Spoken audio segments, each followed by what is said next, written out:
बिस्मिल्लाहिर्रहमानिर्रहीम। अस्सलाम वालेकुम। घबराना नहीं है। जिन्होंने कैश रख के बैठे हैं और कह रहे हैं कि जी हमारे पास माल नहीं है, वो घबराए नहीं। जिन्होंने 90s में नहीं बेचा, वो थोड़ा सा ज़रूर घबरा लें भाई।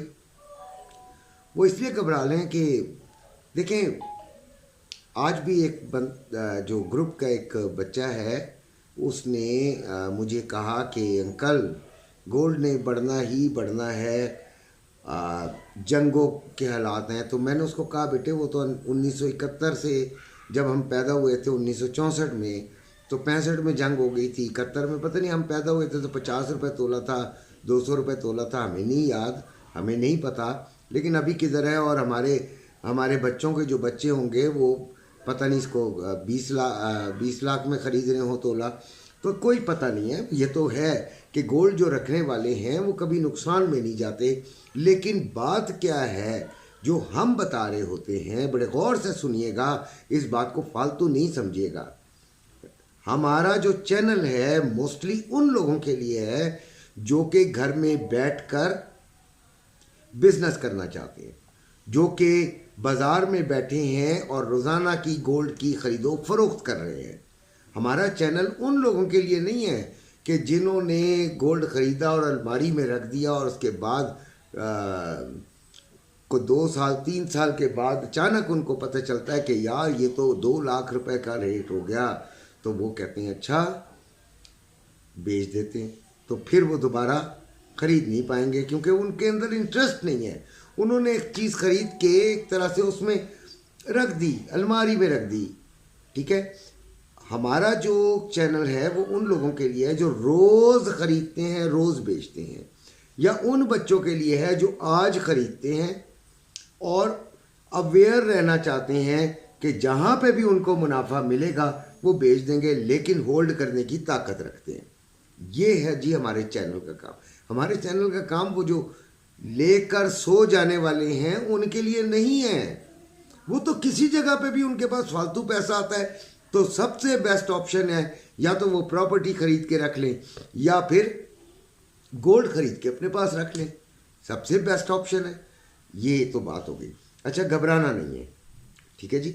घबराएंगे तो फिर परेशानी में, पैनिक में आप नुकसान कर बैठेंगे बहुत बड़ा।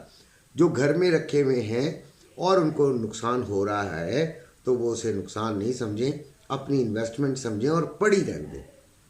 ठीक है, क्या पता क्या हालात हो जाए, अल्लाह देख रहा है ना। और हमें तो अल्लाह पे यकीन है। हम मार्केट शार्केट पे तो हम बाद में यकीन करते हैं भाई। ठीक है, पहले हम अल्लाह पे यकीन करते हैं कि वो मार्केट को किसी भी जगह कहीं पे भी हिला सकता है। खैर, तो देखें, वाकई जंगी हालात तो हैं, कोई चीज़ भी गोल्ड को ऊपर ले जा सकती है। लिहाजा अपने आप को बड़े नुकसान में ना कीजिएगा। लेकिन एक बात इससे सीख लीजिएगा कि कभी भी लालच नहीं करते। आपको बड़ी बड़ी बातें करने वाले बहुत सारे यूट्यूब पे मिले हैं, बड़े बड़ी बातें करने वाले गोल्ड में बड़े बड़े ग्रुप हैं, बड़ा कुछ है, बस क्या करें। अच्छा जी, गोल्ड का जो हमारा ग्रुप है वो ओपन है, लेकिन अब उसकी कुछ एक और कैटेगरी बना दी है हमारे तमाम एडमिन्स ने मिलके। वो तमाम एडमिन्स मुझे बहुत अजीज़ हैं। खैर, वो तो जब आप गोल्ड ग्रुप में आएंगे तो फिर आपको पता चलेगा। तो फिज़िकल गोल्ड की बात करो, और जो ट्रेडिंग है उसमें अगर आना चाहें तो उसके लिए मेरे लिंक से आपको अकाउंट बनाना पड़ेगा। नंबर नीचे मेरे डिस्क्रिप्शन में मौजूद है। जिसको दिल करे वो मुझे मैसेज कर दे, लेकिन दिल करे यानी वो अपना अकाउंट नया बना के एक्टिव अकाउंट बनाने के लिए राज़ी हों।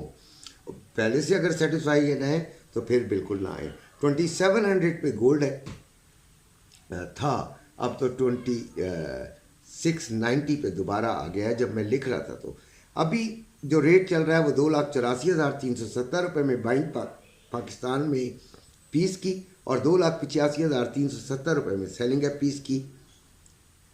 2,82,680 रुपये में बाइंग और 2,83,180 रुपये में रवे की सेलिंग। और इंडिया में 95,828 रुपये फ़ी तोला है, और यूएई में 99,103 यानी 9,903 दिरहम पर औंस है। अच्छा जी, नेक्स्ट बात जो मैंने लिखी है वो ये कि गोल्ड के नीचे आने का इम्कान है, ऊपर आने के इम्कानात बड़े कम हैं। वो कम क्यों है फिर सुन लीजिए। बड़े बहस हुई है आज मेरी बच्चों से, अपने बच्चों से।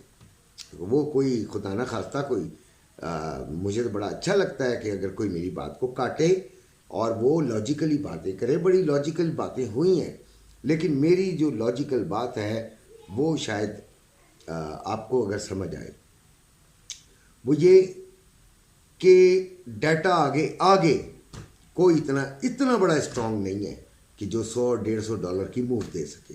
ठीक हो गया। आई कहाँ से? 2780 के करीब से नीचे आई है।